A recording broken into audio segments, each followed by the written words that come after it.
إن الحمد لله نحمده ونستعينه ونستغفره ونعوذ بالله من شرور أنفسنا ومن سيئات أعمالنا من يهدي الله فلا مضل له ومن يضلل فلا هادي له أشهد أن لا إله إلا الله وحده لا شريك له وأشهد أن محمدا عبده ورسوله أما بعد قال رسول الله صلى الله عليه وسلم إن أصدق الحديث كتاب الله وأحسن الهدي هدي محمد صلى الله عليه وسلم وشر الأمور محدثاتها وكل محدثة بدعة وكل بدعة ضلالة وكل ضلالة في النار.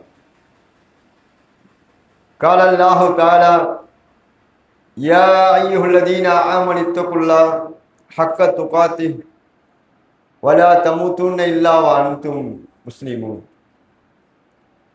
கண்ணியத்திற்குரிய எல்லாம் வல்ல அல்லாஹ்வின் நல்லடியார்களே, சகோதர சகோதரிகளே, அல்லாஹுடைய பேரொருளால் மகத்துவம் மிகுந்த ஜும்மாவுடைய நாளிலே அல்லாஹுடைய மார்க்கத்தை பற்றிய செய்திகளை அறிந்து அதன் அடிப்படையில் நம் வாழ்வை அமைத்து இந்த உலகிலும் மறு உலகிலும் வெற்றி பெற வேண்டும் என்ற உயர்ந்த எண்ணத்திலே நாம் எல்லாம் இங்கே வருகை தந்து அமர்ந்திருக்கின்றோம்.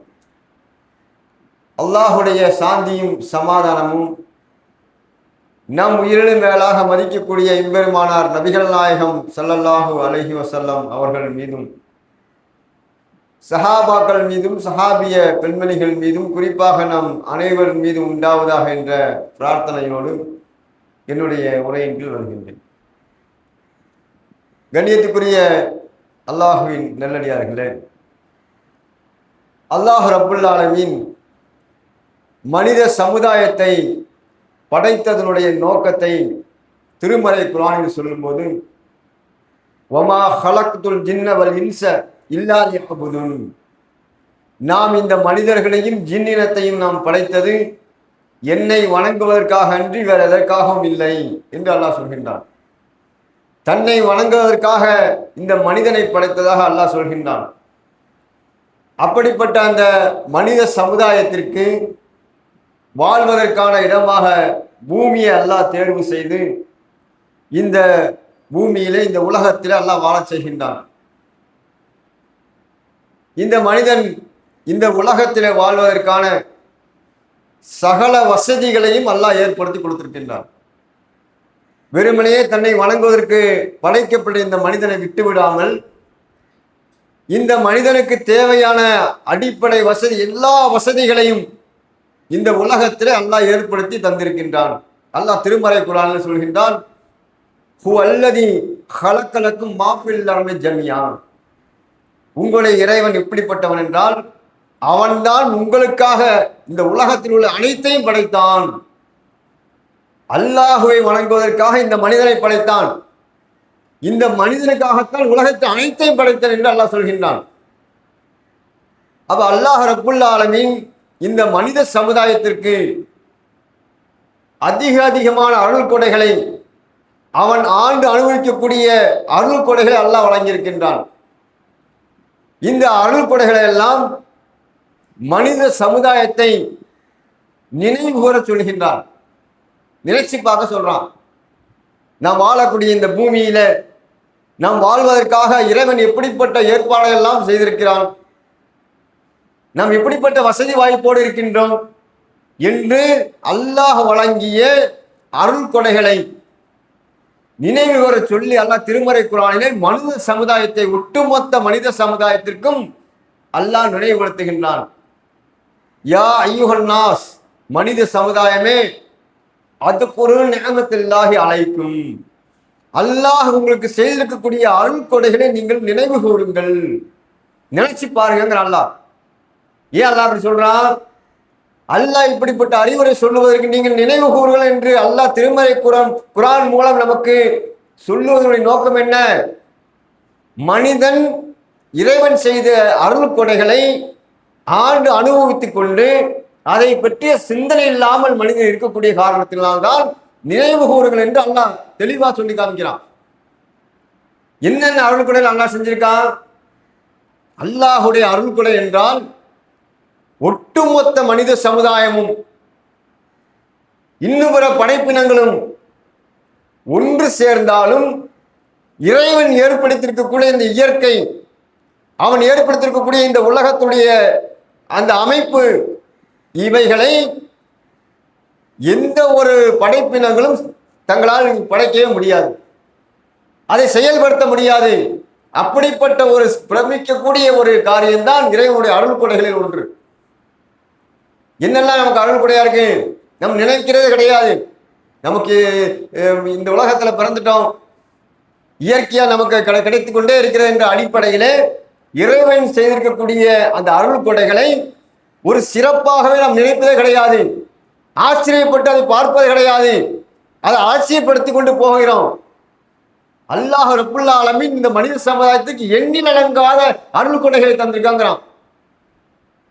அதை உதாரணமா பாருங்க. அல்லாஹுவை வணங்கக்கூடிய மூமின்களை பார்த்து அல்லாஹ் சொல்றான். ஒட்டுமொத்த மனித சமுதாயத்துக்கும் சொல்றான், நீங்க நினைச்சு பாருங்கிறான், நினைவு கூறுங்கிறான்.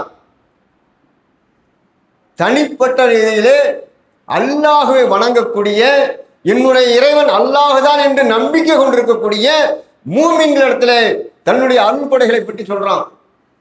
எப்படி சொல்றான்? நீங்கள் அல்லாஹுவை வணங்கக்கூடியவர்களாக இருந்தால் நான் செய்திருக்கக்கூடிய அருள்கொடை நீங்க நினைவு கூறுங்கிறான். முஸ்லிம்களை பார்த்து அல்லாஹ் சொல்றான். அப்படி சொல்லக்கூடிய நிறைய வசனங்களை பார்க்கணும். அதுல முக்கியமான விஷயம் என்ன? நாம் உண்ணக்கூடிய உணவு. நம்ம இதை ஒரு அருள்கொடையாக நினைக்கிறதே கிடையாது. ஏன்? கடைக்கு போறோம், தேவையான உணவுப் பொருள்களை வாங்குகிறோம், வீட்டில் கொண்டு தன்னுடைய மனைவியிடத்திலோ தன்னுடைய தாயார் இடத்திலோ கொண்டு போய் கொடுக்கிறோம். அவர்கள் அதை வாங்கி சமைத்து நமக்கு சாப்பிடுவதற்கு தயாரான நிலையை வைத்திருக்கிறார்கள். நாம் வேலையை முடித்து விட்டு அல்லது வெளியே சென்று விட்டு வீட்டுக்குள் வந்த உடனே சாப்பாடு எடுத்து வைக்கட்டுமான்னு கேட்பாங்க, எடுத்து வைப்பார்கள், சாப்பிடுவோம், அதோட நம்ம முடிஞ்சிட்டோம். இது அல்லாஹ் அருள் கொடைங்கிறான். இந்த உணவு, நாம் உண்ணக்கூடிய ஒவ்வொரு உணவுகளையும் சிந்தித்து பார்க்க சொல்றான். அது எப்படி உங்களுக்கு நாம் வழங்குகிறோம், எப்படி நீ உங்களுக்கு கிடைக்குது, நீ உண்ணக்கூடிய உணவை பாருங்கிற அல்லாஹ். அது அல்லாஹ் சொல்லி காட்டுறான். ஃபகுலு மிம்மா ரஸககுமுல்லாஹு ஹலாலன் தய்யிபன். நீங்கள் உங்களுக்கு வழங்கப்பட்ட அந்த உணவு இருக்க, எது ஆகும் எது ஆகாது, ஹராம் எது ஹலால் எது என்று பார்த்து நீங்கள் உண்ணுங்கள். அல்லாஹ் சொல்றான், வகூலு மிம்மா ரஸககுமுல்லாஹு ஹலாலன் தய்யிபன் வஸ்குரு நிஅமத்தில்லாஹி இன் குன்தும் இய்யாஹு தஅபுதுன். நீங்கள் உண்ணக்கூடிய உணவுக்காக அல்லாஹ்வுக்கு நீங்கள் நன்றி செலுத்துங்கள். இன் குன்தும் முஃமினீன், நீங்கள் முஸ்லீமாக இருந்தால், அல்லாஹ்வை வணங்கக்கூடியவர்களாக இருந்தால் நீங்கள் அல்லாஹுடைய இந்த அருள் கொடைக்கு நன்றி செலுத்துங்கிறான். என்னென்ன உணவு என்றெல்லாம் அல்லாஹ் சொல்லல. ஏன்னு சொன்னா அல்லாஹ் கொடுத்திருக்கக்கூடிய உணவுடைய வகைகளை நம்மால் எண்ணி பார்க்கவே முடியாது. அவ்வளவு உணவுகள் இருக்கிறது. அதையெல்லாம் குர்ஆனில் அல்லாஹ் பட்டியலிட்டார் என்று சொன்னால் பக்கங்கள் பத்தாது. அது அல்லாஹ் சுருக்கமா சொல்றான். உங்களுக்கு நம்ம உணவு வகைகள் நம்ம கொடுத்துருக்கோம், எது ஹராம் எது ஹலால்னு பாரு, சாப்பிடு. சாப்பிடுங்க என்ன பார்க்கணும்? அல்லாஹ் உங்களுக்கு இந்த கொடுத்துருக்கக்கூடிய இந்த உணவு என்ற இந்த அருள் கொடைக்கு நீங்க நன்றி செலுத்துங்க. நீங்க அல்லாஹ்வை வணங்கக்கூடியவராக இருந்தால் அல்லாஹ் கொடுத்த இந்த உணவுக்காக நீங்கள் நன்றி செலுத்துங்கள் என்று அல்லாஹ் சொல்கின்றான். நாம் உண்ணக்கூடிய உணவை கொஞ்சம் சிந்திச்சு பாருங்க. இந்த உணவு எப்படி நமக்கு வருது? அல்லாஹ் ரப்புல் ஆலமீன் எவ்வளவு பெரிய ஆற்றல் உடையவன். இந்த மனித சமுதாயத்துக்கு அவன் உண்பதற்காக, சுவையாக அவன் உண்ண வேண்டும் என்பதற்காக எப்படிப்பட்ட ஏற்பாடு செய்திருக்கிறான் கொஞ்சம் சிந்திச்சு பாருங்க. சாப்பிடுவதற்கு முன்னால் இந்த உணவு எப்படி வந்தது, இந்த அரிசி எப்படி வந்தது, இந்த பருப்பு எப்படி படைக்கப்பட்டிருக்கிறது, இந்த காய்கறிகள் எப்படி படைக்கப்பட்டிருக்கிறது என்று நாம் சிந்தித்தால் இந்த உலகத்தை படைத்து பரிபாலம் செய்யக்கூடிய இறைவன் மிகப்பெரிய வல்லமையுள்ளவன். அவன் நமக்காக இந்த உணவை கொடுத்திருக்கின்றான் அருள்கொடையாக. நாம் அவனுக்கு நன்றி செலுத்த வேண்டும் என்ற எண்ணம் வரும். அல்லாஹ் சிந்திக்க சொல்றான். இந்த பூமியை சிந்தித்து பாரு, எப்படி உணவு வருதுன்னு. இந்த பூமியிலிருந்து உணவுகள் வருகிறது, அதை நீ சிந்தித்து பாருங்கிறான். அருளை ஆயாத்தில் முக்மினின், நாம் மூமின்களுக்கு இந்த பூமியிலே பல அத்தாட்சியை வச்சிருக்கோம். எப்படி இந்த பூமியிலிருந்து நமக்கு உண்ணக்கூடிய உணவு வெளிவருது சிந்திச்சு பாருங்களாம். இந்த மண்ணுடைய தன்மை என்ன? நாம் வாழக்கூடிய இந்த மண்ணுடைய தன்மை என்ன? எந்த பொருளை போட்டாலும் அதை அழுத்து தன்னோடு இணைத்துக் கொள்ளும். சொல்லுவோமா இல்ல? மண்ணோடு மக்கி போச்சுன்னு சொல்லுவோமா இல்லையா? எந்த பொருளை போட்டாலும் மண்ணோடு மண்ணாக போயிடும், தன்னோடு இணைத்துக் கொள்ளும் மண்ணு. அப்படிப்பட்ட தன்மை உலகுதான் மண். மனிதன் மௌத்தா போறான், கொண்டு போய் அடக்கம் செய்கிறோம். 6 மாசம் 1 வருஷம் அங்க இருந்த மனுஷன் இருந்த இடமே தெரியாது, மண்ணோட மண்ணா சேர்ந்துருவான். கடுமையான இரும்பு, அதை நம்ம மண்ணுக்குள்ள புதைச்சி வைக்கிறோம். 1 வருடம் கழிச்சு போய் பார்த்தோம்னா அந்த இடத்துல இரும்பே இருக்காது.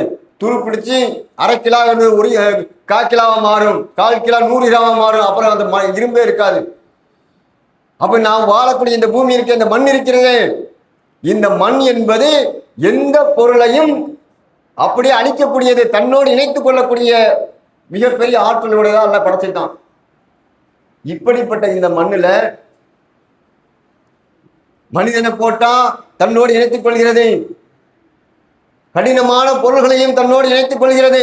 ஆனால் தக்காளி இருக்காது நம்ம உண்ணக்கூடிய உணவு, அல்ல அருள் கொடைன்னு சொல்றானே உணவுகளை, நம்ம தக்காளி சாப்பிட்றோமே, தக்காளி குழம்பு, தக்காளி சட்னி, விதவிதமா சாப்பிட்றோமே. பிரியாணிக்கு தக்காளி பிரியாணியே நல்லா இருக்கான்னு சொல்றோமே. அந்த தக்காளி எப்படி விளையுது, எப்படி அல்லாத நம்ம கொண்டு வர்றான்னு சிந்திச்சிருக்கோமா? அதோடைய விதையை பார்த்துருக்கோமா? கொஞ்சம் ரொம்ப பலகீனமா இருக்கும். நம்முடைய விரல்களுடைய அந்த நகத்துல அப்படியே ஒரு அமுக்க உடஞ்சிடும். தக்காளியுடைய விதை ரொம்ப பலகீனமானது. அந்த தக்காளியுடைய விதை இந்த மண்ணில் போடுறோம். இந்த மண் என்ன செய்யும்? அதை இரும்பையெல்லாம் ஒண்ணுமில்லாம ஆக்கக்கூடிய, அழிக்கக்கூடிய, உலகத்துல வேற எல்லா பொருளையும் அழிக்கக்கூடிய ஆற்றல் கொண்ட இந்த மண்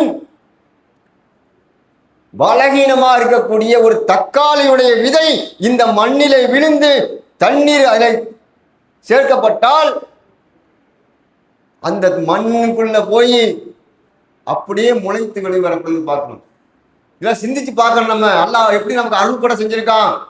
இந்த மனித சமுதாயத்துக்கு அவன் உண்ணக்கூடிய உணவு, அதற்காக அல்லாஹ் எப்படிப்பட்ட ஏற்பாடுகளை செஞ்சிருக்கான். தக்காளியுடைய விதை உள்ளே விழுந்தவுடனே அது முளைத்து வெளியே வருகிறது.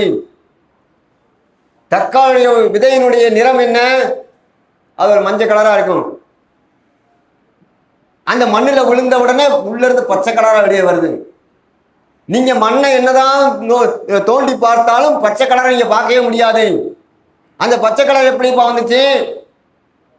நீ போட்டது ஒரு விதை, அது முளைத்து 1 கிலோ தக்காளி ஒரு செடியில கிடைக்குது. அப்போ ஒரு உதாரணத்துக்கு தக்காளி சொல்றோம். இது போல எவ்வளவோ காய்கறிகள், அதைத்தான் அல்லாஹ் சொல்றான். கூலு மிம்மா ரசகுமுல்லாஹு ஹலாலன் தய்யிபன், ஹலாலானவற்றை நீங்கள் உண்ணுங்கள். வாஸ்குரு நிஅமத்தில்லா, அல்லாஹ்வுடைய நிஅமத்துக்கு அருள் கொடைக்கு நீங்கள் நன்றி செலுத்துங்கள். இன்குன்தும் இய்யாஹு தஅபுதுன், அல்லாஹ்வை வணங்கக்கூடியவர்களாக இருந்தால் அல்லாஹ்வுடைய அருள் கொடைக்கு நீ நன்றி செலுத்துன்னு அல்லாஹ் சொல்லி காண்கிறான். அதே போல மனிதனுக்கு மிக மிக முக்கியமான அவசிய தேவையான ஒன்று தண்ணீர். இந்த தண்ணீரை பற்றி அல்லாஹ் சொல்றான். இது எவ்வளவு பெரிய அருள் கொடை என்று திருவள்ளுவர்கள் கூட தெரிஞ்சிருக்கு.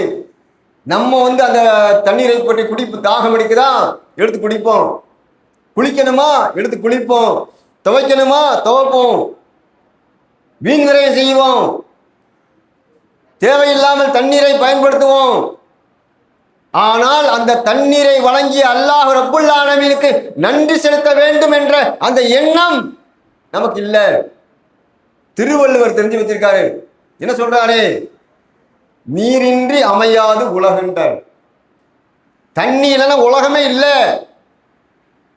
மனிதனுக்கு அடிப்படை தேவை தண்ணீர். தண்ணீர் இல்லை என்றால் ஒன்றுமே நடக்காது. தன்னை சுத்தம் செய்து கொள்வதற்கு, தன்னுடைய ஆடை சுத்தம் செய்வதற்கு சொல்வதற்கு, அதே போல தன்னுடைய தாகத்தை தணிப்பதற்கு, தன்னுடைய உணவு சமைப்பதற்கு, எல்லா விதமான தேவைக்கும் தண்ணீர் அடிப்படையாக இருக்கிறது. இந்த தண்ணீரை பற்றி அல்லாஹ் என்ன சொல்றான் தெரியுமா? அஃபரைத்துமுல் மா அல்லதி தஷ்ரபூன், நீங்கள் அருந்தக்கூடிய தண்ணீரை என்றாவது சிந்தித்திருக்கிறீர்களா? அல்லாஹ் கேட்கிறான். நீங்க குடிக்கிறீங்களே அந்த தண்ணீரை நீங்கள் என்றாவது சிந்தித்து பார்த்திருக்கிறீர்களா? வானத்திலிருந்து நீங்கள் இறக்கினீர்களா அல்ல நாம் இறக்கினோமா என்ற ஒரு கேள்வி அல்லாஹ் வைக்கிறான். நமக்கு முடியுமா? அல்லாஹ் எப்படி ஒரு செட்டப் வச்சிருக்கான் பாருங்க. எந்த அளவுக்கு என்று சொன்னால், தண்ணீருடைய மூலக்கூறு அறிவியல் ரீதியான அந்த அதுக்கு பேர் என்ன கேட்டா H2O. ஹைட்ரஜனும் ஆக்சிஜனும் சேர்ந்ததுதான் தண்ணீர்ங்கிறான். ஹைட்ரஜனும் ஆக்சிஜனும் சேர்ந்ததுதான் தண்ணீர். இதன் மூலம் தான் உருவானது. எப்போ உருவாச்சு தெரியாது. அது உலகம் மனிதர்கள் படைக்கப்படுவதற்கு முன்னால் தண்ணீர் படைக்கப்பட்டாச்சு. அந்த தண்ணீர் மனிதர்கள், குர்ஆனுடைய வசனம் இல்ல, ஆய்வாளர்கள் சொல்றாங்க, உலகம் மனிதர்கள் படைக்கப்படுவதற்கு முன்னால் அல்லாஹ் இந்த அது என்ன மூலக்கூறுல படிக்கிறான். நம்ம இன்னைக்கு ஆக்சிஜன் ஹைட்ரஜன் எவ்வளவோ சொல்றோமா இல்லையா, வாயுக்கள். அதுல அல்லாஹ் அது ஆய்வாளர்கள் சொல்றாங்க, இந்த ஹைட்ரஜனிலும் ஆக்சிஜனிலும் தான் இந்த தண்ணீர் உருவாகிறது. இது மனிதர்கள் படைக்கப்படுவதற்கு முன்னாலே உருவாகிவிட்டது. இதை எப்படி அல்லாஹ் செட்டப் பண்ணி கொண்டு வரானா? தண்ணீர் உருவான பிறகு சூரியனுடைய வெப்பத்தினால் தண்ணீர் உறிஞ்சப்பட்டு மேகங்களிலே தண்ணீர் தேக்கி வைக்கப்பட்டு மனிதர்களுக்கு தேவைப்படும் போது அல்லாஹ் மழையாக பொழிய வைக்கின்றான். இறைவன் இப்படி செய்யக்கூடிய ஒரு ஏற்பாடு இருக்கிறது என்று ஆய்வாளர்கள் சொல்றாங்க. அதைத்தான் அல்லாஹ் சொல்லி காட்டுறான். நீங்கள் அருந்தக்கூடிய தண்ணீரை சிந்திச்சு பாருங்க. வானத்திலிருந்து நாம் இறக்கிறோமா இல்ல நீங்கள் இறக்கிறீர்களா? இன்னொரு இடத்துல இன்னொரு விஷயம் சிந்தி பார்க்கணும். மனிதர்கள் எவ்வளவோ அறிவியல் உச்சத்துல போயிட்டான். எவ்வளவோ கண்டுபிடிப்புகள் மனுஷன் கண்டுபிடிக்கிறான். ஆனால் இந்த தண்ணீர் இருக்கா இல்லையா, இதையும் செயற்கையான மழையை உண்டாக்கி தண்ணீரை பெறுவதற்கான வழியை உலகத்தில் உள்ள எல்லா நாடுகளும் முயற்சி செய்தார்கள். செயற்கை மழைக்கு இதுல முக்கியமாக பங்கு வகிக்கக்கூடியது முதலிலே ஆஸ்திரேலியாவிலே செயற்கை மழை பெய்ய வைப்பதற்கு ஏற்பாடு செய்யப்பட்டு கண்டுபிடிப்புல முன்னெடுக்கிறார்கள். என்னெல்லாம் எப்படி இதை செயற்கை மழை பெய்ய வைப்பது, தண்ணீர் தேவை இருக்கிறது, அந்த நமக்கு தண்ணீர் பற்றாக்குறையாக இருக்கிறது, தண்ணீரை செயற்கையாக நாமே உருவாக்க வேண்டும் என்று சொல்லி உலகத்தில் இருக்கிற எல்லா நாடுகளும் முயற்சி செய்து அதில் முதலிலே ஆஸ்திரேலியா தான் கண்டுபிடிக்கிறாங்க. கண்டுபிடித்து செயற்கை மழையை உண்டாக்குவதற்கு வானத்துல எல்லா பக்கமும் அந்த அவர்கள் தயாரித்த அந்த பொடியை தூவி விடுறான். மழை பெய்யுது. எந்த அளவுக்கு பெய்யுது? எல்லாம் அழிஞ்சு மிகப்பெரிய பாதிப்பை ஏற்படுத்தக்கூடிய அடிப்படையில் மிகப்பெரிய மழை. அதற்கு பிறகு நீண்ட காலமாக மழையே இல்லை. அல்லாஹ் என்ன சொல்றான் தெரியுமா? யாருக்கு எந்த இடத்துல மழை தண்ணீர் தேவைப்படுகிறதோ நாம் அங்கே காற்றுகள் மூலம் நகர்த்தி கொண்டு சென்று நாம் மழை பொழிய செய்யங்கிறான். எங்க தேவை இருக்க நமக்கு தெரியுங்க அல்லாஹ். அப்ப இவன் நமக்கு தேவைன்னு சொல்லி கேட்ட உடனே எல்லாம் ஒரே இடத்துல பெய்யுது. அதற்கு முடிந்த பிறகு பல ஆண்டுகளாக தண்ணீர் இல்லை அங்க. இன்னும் சில நாடுகள்ல இதே போல செயற்கை மழையை தண்ணீர் தேவைன்னு செயற்கை மழையை உருவாக்கணும் என்று சொல்லி பல கோடி ரூபாய், பல மில்லியன் கணக்கில் பொருளாதாரத்தை செலவு செய்து வானத்தில் அப்படியே தூவி விடுறான் அந்த மருந்த. மழையே இல்லை, வரல. கோடிக்கணக்கான ரூபாய்கள் நஷ்டம். அப்ப அல்லாஹ் இயற்கையாக நமக்கு தண்ணீரை வானத்திலிருந்து இறக்கி தருகின்றான். சொல்லிட்டு அல்லாஹ் என்ன சொல்றான் தெரியுமா? நீங்கள் அருந்தக்கூடிய தண்ணீரை சிந்திச்சு பாருங்க. வானத்திலிருந்து நாம் தான் உங்களுக்கு இறக்கலாம், நீங்க இறக்கலன்னு சொல்லிட்டு நீங்கள் இதற்கு நன்றி செலுத்த மாட்டீங்களா? வலாக்கில்லா தஷ்கரூன், நீங்க நன்றி செலுத்த மாட்டீங்களா? சிந்திக்க மாட்டீங்களான்னு கேட்கிறான். சிந்தித்து பார்த்து எனக்கு நன்றி செலுத்த மாட்டீங்களா? அப்ப நம்ம தண்ணீர் அருந்தக்கூடிய அந்த நேரத்தில் இறைவனுடைய நினைவு கூர்ந்து அல்லாஹ் நமக்கு மிகப்பெரிய அருள் கொடையாக தந்திருக்கிறான். இந்த அருள் கொடைக்கு நாம் நன்றி செலுத்த வேண்டும் என்ற ஒரு எண்ணம் வரணும். அதே போல மனிதன் உயிர் வாழ்வதற்கு, மனிதனுடைய உடல் இயங்குவதற்கு மிக முக்கியமாக பங்கு வகிப்பது காற்று. காற்றுல பல வகைகள் இருக்கு. மனிதன் வாழ்வதற்கான தகுதி படைத்த காற்றுல ஆக்சிஜன் இருக்கும். இயற்கையாகவே நம்ம சுவாசிக்கிறோமா இல்லையா? சுவாசிக்கக்கூடிய இந்த காற்றிலே ஆக்சிஜன் இருக்கும். இந்த ஆக்சிஜன் நம்ம உடம்புக்கு என்ன பயனளிக்குது? நம்முடைய உடலில் இருக்கக்கூடிய அந்த சக்தியை, நமக்கு தேவையான அந்த சக்தியெல்லாம் கொண்டு போய் ஒவ்வொரு பகுதிக்கும் கொண்டு செல்லக்கூடிய வேலை செய்யுது. ஆக்சிஜன் எந்த பகுதிக்கெல்லாம் போகலையோ அந்த பகுதி செயல் இழந்துடும், வேலை செய்யாது.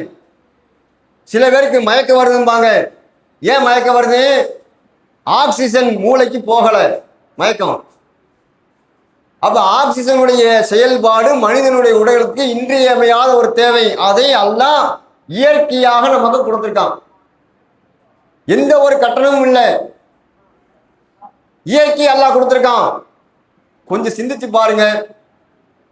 நம்முடைய நாடு மாதிரி வேற ஏதோ நாட்டில் ஒரு அநியாயக்கார அரசன் நம்ம நாட்டில் இருக்கிறது போல பெட்ரோல் டீசலுக்கு எப்படி அதிகமாக விலை வாங்குறானோ, மனிதனுடைய அடிப்படை தேவைகளுக்கெல்லாம் எப்படி பொருளாதாரத்தை சுரண்டுகிறார்களோ, அந்த மாதிரி ஒரு சூழ்நிலையில நீங்கள் சுவாசிக்கக்கூடிய காற்றுக்கும் ஆக்சிஜனுக்கும் இனிமேல் நீங்கள் வரி கட்ட வேண்டும் என்று நம்முடைய கழுத்துல மீட்டரை மாட்டிட்டாலும் வைங்க, அல்லது நீங்கள் சிலிண்டர் வாங்கி தான் நீங்கள் பயன்படுத்த வேண்டும் என்று ஒரு நிலையை போட்டாலும் வைங்க, எல்லாரும் கழுத்துல சிலிண்டரை மாட்டிட்டு தான் தெரியணும்.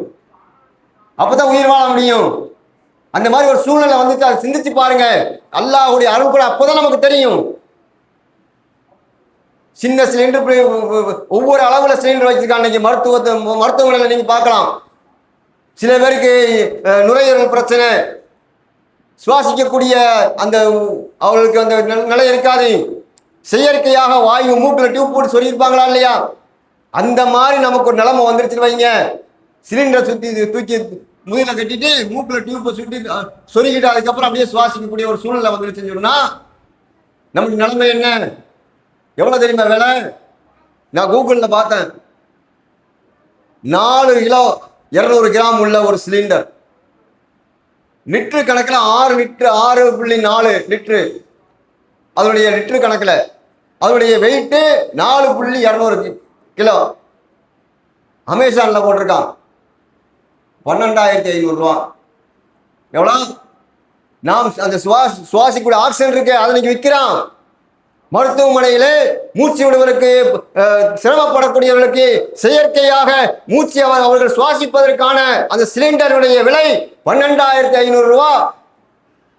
நமக்கு எல்லாம் அந்த மாதிரி ஒரு சூழ்நிலை வந்து சிந்திச்சு பாருங்க. 12,500 ரூபா கொடுத்து அந்த சிலிண்டரை வாங்கி நம்ம வீட்டில் நம்ம அம்மாவும் நம்முடைய மனைவிமார்களும் 3 மாதம் சோறாக்கி கொடுக்கலாங்களே, அந்த மாதிரி 3 மாசம் அந்த கேஸை பயன்படுத்தலாம்னு நினைச்சிடாதீங்க. அந்த சிலிண்டருடைய விலை 1000 சிலிண்டர் இருந்தால் 3 மாசம் 2 மாசம் யூஸ் பண்ணலாம். இந்த 4.2 கிலோ இருக்கக்கூடிய இந்த சிலிண்டருக்கு ஆக்சிஜன் சிலிண்டர், இதை பயன்படுத்துவதற்கான நேரம் 5 மணி நேரம் தான். 5 மணி நேரத்துக்கு 12,500 என்றால் ஒரு நாளைக்கு கிட்டத்தட்ட 60,000 ரூபாய் நம்ம சுவாசிப்பதற்கு செலவழிக்க வேண்டும். ஞாபகம் வச்சுக்கோங்க. இந்த ஆக்சிஜனை எல்லாம் நமக்கு சும்மா கொடுத்துருக்கான். சுவாசிக்கிறதுக்கான ஒரு வாய்ப்பு எல்லாம் நம்ம கொடுத்துருக்கான். அல்ல இதைத்தான் காற்றை சிந்தித்து பாருங்க. காற்றை உங்களுக்கு வசப்படுத்தி கொடுக்கலையா? அஃபலா தத்தவக்குருன், சிந்திக்க மாட்டீர்களா? வலாக்கில்லா தஸ்குருன், நீங்கள் நன்றி செலுத்த மாட்டீர்களா? எப்படி அல்லாஹ் யோசிக்க சொல்றான் பாருங்க. அப்ப நாம் பயன்படுத்தக்கூடிய காற்று, நாம் உண்ணக்கூடிய உணவு, நாம் அருந்தக்கூடிய தண்ணீர், இவையெல்லாம் அல்லாஹ் ரப்புல் ஆலமீன் தன்னுடைய அருள் கொடை என்று சொல்கிறான். சூரத்துல் யாசின்ல பேசுறான். சூரத்துல் யாசின் திருமறை குர்ஆனுடைய 36வது அத்தியாயம். இந்த சூரத்துல் யாசினை இந்த இஸ்லாமிய சமுதாயம் எதற்காக பயன்படுத்துது? வீட்டில் யாரா மௌத்தா போயிட்டான்னு வைங்க, மௌத்தா போனவர்களுக்கு மறுமையில மிகப்பெரிய பாக்கியத்தை பெற்றுத் தருவதற்காக நாங்கள் இந்த சூரத்துல் யாசினை ஓதுகிறோம் என்று மௌத்தா போனவர்கள் ஓதிக்கிட்டு இருப்பாங்க. அந்த சூரத்துல் யாசினை எடுத்து நீங்க படிச்சு பாருங்க. அல்லாஹ் திருமறை குர்ஆன்ல விஞ்ஞான விஷயம், விஞ்ஞான ரீதியாக மனிதன் சிந்திக்கக்கூடிய சிந்தனையை தூண்டக்கூடிய வசனங்கள் அதிகமாக உள்ள ஒரு அத்தியாயம் சூரத்துல் யாசின். அதுலதான் நான் சொல்லக்கூடிய இந்த விஷயம் எல்லாமே இருக்கு. தண்ணீரை பற்றி, உணவை பற்றி, அல்லாஹ் பல வகைகளை பற்றி பேசலாம். இவர்கள் இந்த உலகத்திலே நாம் படைத்திருக்கிறோம், பல வகைகளை உண்ணுகிறார்கள், பல சுவையிலே. இவர்கள் சிந்திக்க வேண்டாமா? எப்படி அதை அல்லாஹ் உருவாக்குற என்று ஆய்வு செய்ய வேண்டாமா? சிந்தித்து பார்க்க வேண்டாமான்னு கேட்கிறான். எவ்வளவு பல வகைகள் இருக்கு. ஆப்பிளுங்கிறோம், ஆரஞ்சுங்கிறோம், மாம்பழங்கிறோம். மாம்பழத்துல எத்தனை வகைகள் இருக்கு சிந்திச்சு பாருங்க. கிட்டத்தட்ட 500க்கு மேற்பட்டதா இருக்கும். சேலத்து மாம்பழங்கிறான், மல்கோவாங்கிறான், செந்தூரங்கிறான். எத்தனை மாம்பழம்! ஒரு பழத்திலே பல வகை. தர்பூசணி எத்தனைங்கிறான், கர்நாடகாவில இருந்து வர தர்பூசணிங்கிறான். இங்க பக்கத்துல இங்க தமிழ்நாட்டுக்குள்ளேயே 4-5 ஊர் சொல்றான். இங்க வர்றது நல்லா இருக்குங்க, அங்க வர்றது நல்லா இருக்குங்கிறான். அதுல ஒவ்வொரு விதமான சுவை. சூரத்துல் யாசின் அல்லாஹ் பேசுறான். நீங்க இன்னக்கூடிய பழம் இருக்கிறது, அது எப்படி நான் உண்டாக்குறேன்னு பார்க்க மாட்டீங்களா? சாப்பிடுறீங்களே, நல்ல சுவையா இருக்குன்னு சொல்றீங்களப்பா, சிந்திச்சு பாருங்கிறான். நான் உனக்காக கொடுத்திருக்கிறேனே, எனக்கு நன்றி செலுத்து. இந்த மண்ணுல இருந்து எல்லாம் விளைய செய்யலாம். இந்த மண்ணில் நம்ம என்னமா சொல்லுவோம்? ஏதாவது ஒரு ஹோட்டலுக்கு அடையாளம் காமிச்சு, இந்த ஹோட்டலில் போய் சாப்பிட்டீங்களே, சாப்பாடு எப்படி இருந்துச்சு? சாப்பாடு மண்ணு மாதிரி இருந்துச்சுங்க அம்மா சொல்றமா இல்லையா? மண்ணு மாதிரி தான் ஒன்றும் இல்லைன்னு அர்த்தம். அந்த ஒன்றும் இல்லாத உனக்கு உருவாக்கி தந்திருக்காது பல விதமான சுவைகளிலே. அதைத்தான் அல்லாஹ் உனக்கு ஒவ்வொரு அருள் கூட அல்லாஹ் சொல்லி காமித்து நீங்க நன்றி செலுத்துங்கிறான். அதே போல அல்லாஹ் திருமறை குர்ஆன்ல சொல்றான், சிந்திக்கு பல விஷயங்களை சிந்திக்க சொல்றான். ஓபில் அருளை ஆயாத்தில் முக்கியனின், இந்த பூமியை சிந்திச்சு பாரு. ஓபில் அன்புசிக்கும், ஆனா உனக்கு ஒன்ன சிந்திச்சு பாடுறா. உனக்கு நான் கொடுத்திருக்கிறேனே உன்னுடைய உடல், அந்த உடலில மிகப்பெரிய அற்புதம் இருக்கிறது, அருள் கொடைகளை வழங்கி இருக்கிறேன். அல்லாஹ் திருமறை குர்ஆன்ல சொல்றான், உங்களுடைய தாயினுடைய வயிறிலிருந்து நீங்க வெளியே வந்தீங்களே, ஒன்று மரியாதையாகத்தான் இருந்தீங்க. உங்களுக்கு செவிப்புலன்களையும் பார்வைகளையும் இதயத்தையும் நான் தான் உங்களுக்கு படைச்சோம், கொடுத்தோம். வலாக்கில்லா தஸ்குரூன், நன்றி செலுத்த மாட்டியா? உனக்கு செவிப்புலன் அல்லாஹ் 3 விஷயத்தை சொல்றான். செவிப்புலனையும் பார்வைகளையும் இதயத்தையும் நான் தான் கொடுத்தாங்கிறான். இந்த 3 எவ்வளவு முக்கியம்னு நீங்க சிந்திச்சு பாருங்க. காது கேட்கல, என்ன நம்மளோட நிலைமை சொல்லுங்க பார்ப்போம். காது கேட்கவில்லை என்றால் எவ்வளவு விஷயம் பாதிக்கும்? பேச வராது. காது கேட்கலன்னு சொன்னா பேச்சு வராது. ஊமையாக இருக்கக்கூடிய எதனால வருது? அவங்களுக்கு காது கேட்காதனால ஊமையா இருக்காங்க, அதனால பேச வர மாட்டேங்குது. அதே போல பார்வை நமக்கு எவ்வளவு முக்கியம். இந்த உலகத்தில் அல்லாஹ் படைத்தக்கூடிய இயற்கையை, நாம் பெற்றெடுத்த பிள்ளைகளுடைய அந்த அழகை, அது பேசக்கூடிய மழலை பேச்சை கேட்பது காது வேணும். அப்ப அல்லாஹ் இது அருள் கொடைங்கிறான். நம்ம உடல் கண்ணு ஒண்ணு போயிருச்சு, செயற்கையா கொண்டு வைக்க முடியுமா? முடியாது. கேமரா நம்ம கண்டுபிடிச்சிருக்கலாம், ஆனா அதே போல நமக்கு தேவைக்கான கண்களை எவனும் உருவாக்க முடியாது. காது இருக்கிறது, காதுக்குள்ள ஒரு சின்ன ஒரு ஜவ்வு தான், ரொம்ப மெலிசா இருக்கும். அதை ஓட்ட விழுந்தா காது கேட்காது. இதே மாதிரி உருவாக்கி காதை ரெடி பண்ணி பார்க்க முடியாது. வேணா ஸ்பீக்கர் மாதிரி போட்டு அதையும் தாண்டி சில பேர் காது கேட்காமலா இருக்காங்க. காது கேட்கக்கூடிய அந்த மிஷின் வச்சிருப்பாங்க, அதையும் தாண்டி கேட்காதவங்களா இருக்கான். அப்ப அல்லாஹ் இயற்கையாக நாம் உங்களுடைய உடல் ரீதியாக உங்களுக்கு மிகப்பெரிய அற்புதத்தை அருள் கொடையில் நாம் தந்திருக்கிறோம், நீங்கள் எனக்கு நன்றி செலுத்துங்கிறான். அப்ப அல்லாஹ் ரப்புல் ஆலமீன் தான் செய்த அருள் கொடைகளை திருமறை குர்ஆனிலே அதிகமான இடங்களிலே இந்த மனித சமுதாயத்தை நினைவுகூர சொல்கின்றான். குறிப்பாக அல்லாஹ்வை நம்பிக்கை கொண்டிருக்கக்கூடிய இறை நம்பிக்கையாளர்கள் அல்லாஹ்வுடைய அருள் கொடை நினைவு கூற வேண்டும், அவர்கள் அல்லாஹ்வுக்கு நன்றி செலுத்த வேண்டும் என்று அல்லாஹ் ரப்புல் ஆலமீன் திருமறை குர்ஆன் நெடுகிலும் எங்கும் சொல்கின்றான். அப்ப அல்லாஹ்வை வணங்கக்கூடிய நாம் அல்லாஹுக்கு அதிகமாக அவனுடைய அருள் கொடைகளை நினைவு கூர்ந்து சிந்தித்து பார்த்து நாம் அவனுக்கு அதிகமாக நன்றி செலுத்தக்கூடியதாக இருக்க வேண்டும் என்று கூறி என்னுடைய முதல் உரையை நிறைவு செய்கிறேன். ஸலாம் அலைக்கும் வரஹ்மத்துல்லாஹி வபரகாத்துஹு.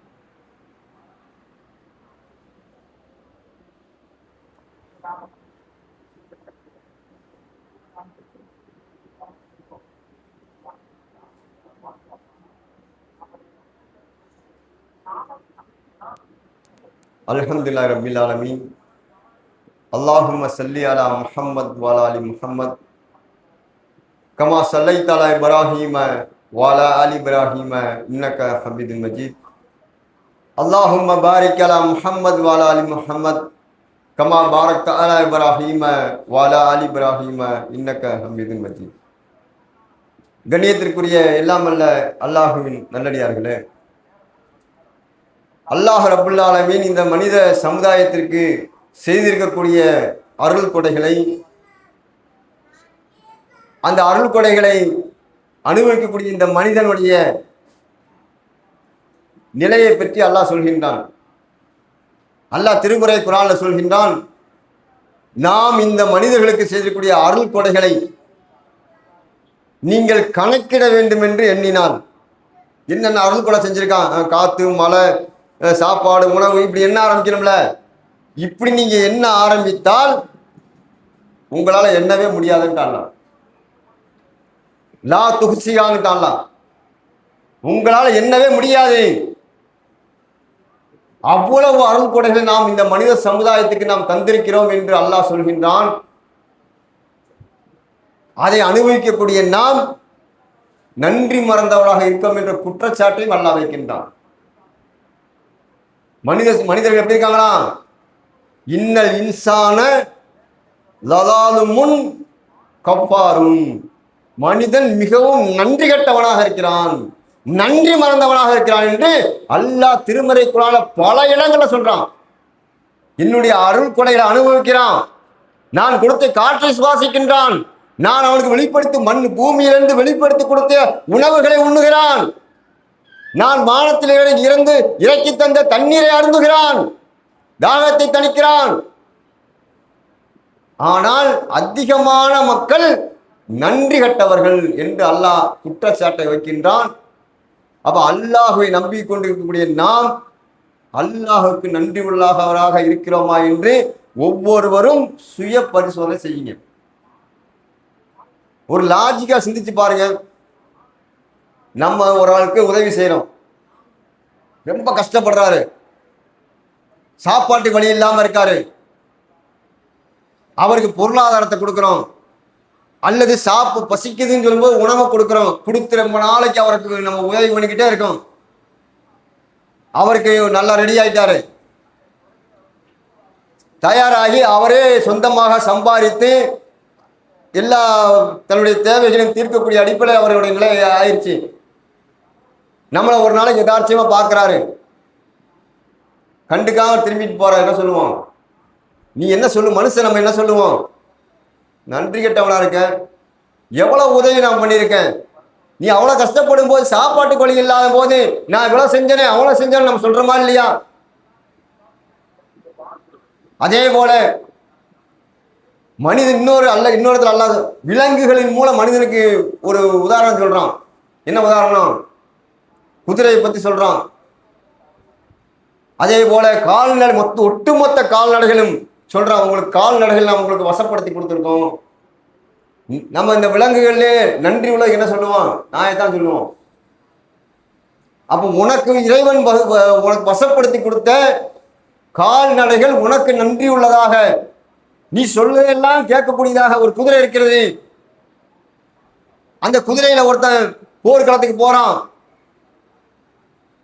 அவன் போர்க்களத்துல நாம் கொல்லப்படுவோம் என்று தெரிந்தும் இவன் சொன்னாங்கிறதுக்காக அந்த போர்க்களத்துக்கு இந்த குதிரை போதா இல்லையா? அப்ப இவனுக்கு எதெல்லாம் அல்லாஹ் கொடுத்திருக்கானோ அவைகளெல்லாம் இவனுக்கு நன்றி செலுத்தக்கூடியதாக, இவனுக்கு கட்டுப்படக்கூடியதாக இருக்க வேண்டும் மனுஷன் நினைக்கிறான். இந்த உலகத்தை படைத்து அண்ட சராசரத்திலே இயங்கக்கூடிய எல்லாவற்றையும் தன்னுடைய கட்டுப்பாட்டில் வைத்திருக்கக்கூடிய அல்லாஹ் ரப்புல் ஆலமீன் இந்த மனித சமுதாயத்தை செய்திருக்கக்கூடிய இந்த அருள் கொடைக்கு நன்றி கெட்டவனாக மனிதன் இருக்கிறான். அப்ப எப்படி அல்லாஹ் நன்றி செலுத்துவது? வெறுமனையா அல்லாஹ் நன்றி அப்படின்னு சொன்னா போதாது. எப்படி நன்றி செலுத்தணும்? அல்லாஹுடைய கட்டளைகளை பின்பற்றுவதால் நன்றி செலுத்துவது. அதிலும் குறிப்பாக அல்லாஹ் விரும்பக்கூடிய, அதிகமாக விரும்பக்கூடிய இபாதத்தின் மூலம் அல்லாஹ்வுக்கு நன்றி செலுத்துவதற்கு முற்பட வேண்டும். அல்லாஹ் மிக விருப்பத்துக்குரிய அமல் எது? நபிகள் நாயகம் ஸல்லல்லாஹு அலைஹி வஸல்லம் ஒரு சஹாபி கேட்கிறார், ஐயோ அல் அமலி அஹப்ப இலல்லாஹ், அல்லாஹ்வுடைய தூதரே அல்லாஹ்வுக்கு மிக விருப்பத்துக்குரிய அமல் எது என்று கேட்கும்போது கால ஸலாத் அல வக்திஹா, தொழுகை அதனுடைய நேரத்தில் தொழுவது என்று அல்லாஹ்வுடைய தூதர் அவர்கள் சொல்கிறார்கள். அந்த தொழுகை அல்லாஹ்வுக்கு விருப்பத்துக்குரியது. இதைத்தான் நபிகள் நாயகம் பயன்படுத்தினாங்க. அல்லாஹ்வுடைய தூதர் அவர்கள் தொழுகிறார்கள், தங்களுடைய கால்கள் எல்லாம் வீங்கி போகுது, நிக்க முடியல. ஆயிஷா எல்லாம் கேட்கிறாங்க, அல்லாஹ்வுடைய தூதரே ஏன் இவ்வளவு சிரமப்பட்டு தொழுகிறீங்க, ஏன் இவ்வளவு கஷ்டப்பட்டு தொழுகிறீங்க, நின்று தொழுகிறீங்க? அல்லாஹ்வுடைய முன்பின் பாவங்களை அல்லாஹ் மன்னிச்சுட்டான், இவ்வளவு சிறப்பு மிக்க நீங்க ஏன் இவ்வளவு சிரமப்பட்டு தொழுகிறீர்கள் என்று கேட்கும்போது அல்லாஹ்வுடைய தூதர் சொன்னார்கள், என்னை படைத்த இறைவன் இருக்கிறானே அவனுக்கு ஒரு நன்றி உள்ள அடியானாக நான் இருக்க விரும்புறேன். அப்ப நீங்க நன்றி உள்ள அடியானாக இருக்க வேண்டும் என்றால் தொழுகை விஷயத்தில் கவனம் செலுத்துங்க. அல்லாஹ் நமக்கு கடமையா இருக்கக்கூடிய 5 நேர தொழுகையை தொழக்கூடியவர்களாக நாம் இருந்தோம் என்று சொன்னால் அல்லாஹுக்கு நன்றி உள்ள அடியாராக இருப்போம் என்பதை மனதில் வைத்துக் கொண்டு அல்லாஹுடைய அருள்கொடையை அனுபவிக்கக்கூடிய நாம் அவனுக்கு அதிக அதிகமாக நன்றி செலுத்தக்கூடிய மக்களாக இருந்து மரணிக்கக்கூடிய பாக்கியத்தை அல்லாஹ் நமக்கு தர வேண்டும் என்று கூறி என்னுடைய உரை நிறைவு செய்கிறேன். வாஹிர் தஅவானா அல்ஹம்துலில்லாஹி ரப்பில் ஆலமீன்.